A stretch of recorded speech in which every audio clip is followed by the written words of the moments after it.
section B. Question number 136, which says identify the incorrect match from the following. So we have to identify which match is incorrect. The first option says allium is a angiospermae, which is actually correct. When I'm saying about allium and wheat, they belong to the class Monocotyledone.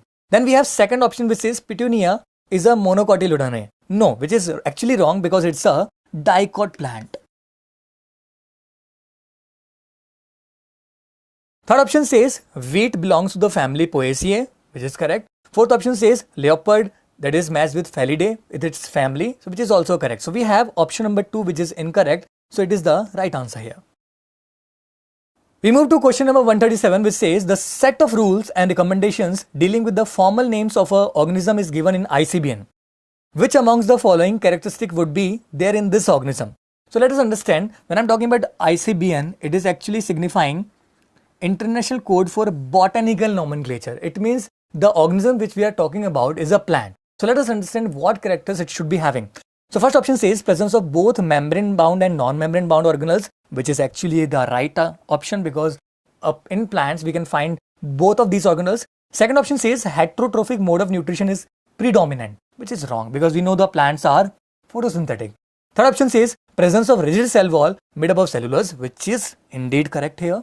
And fourth option says occurrence of 70s ribosomes in cytosol, which is wrong because in plants we see in the cytoplasm we have the ribosomes which are of ATS type. So this is also wrong here.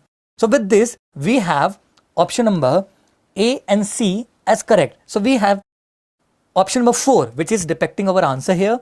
So the correct answer is option number 4. We come to question number 138, which says the fundamental structural and functional unit of a living organism is, and we know the fundamental structure and functional unit of a living organism is indeed a cell. So we have option number 3 as the right answer. So we come to question number 139, which says identify the following statements as true or false and choose the options accordingly. Option number A says centromere is an essential part of every chromosome, which is indeed true because it is indeed a part of every chromosome. Telocentric chromosomes lack primary constriction. It is actually wrong because telocentric chromosomes have terminal centromere, which is another name for primary constriction. So it is wrong here. Option number C says the secondary constriction are non-staining regions in the chromosome, which is actually correct here. So we have the right answer as option number 1. We come to question number 140, which says according to the cell theory given by Rudolf Virchow, what is correct? First option says genetic information is stored in the chromosomes in a cell. This was not said by Rudolf Virchow.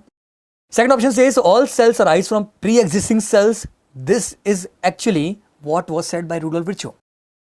Third option says different cell organelles perform different type of activities. That is also wrong. Fourth option says same type of cells together form a tissue. This is also wrong here. So the correct answer is option number 2, which says all cells arise from pre-existing cells, which was actually said by Rudolf Virchow.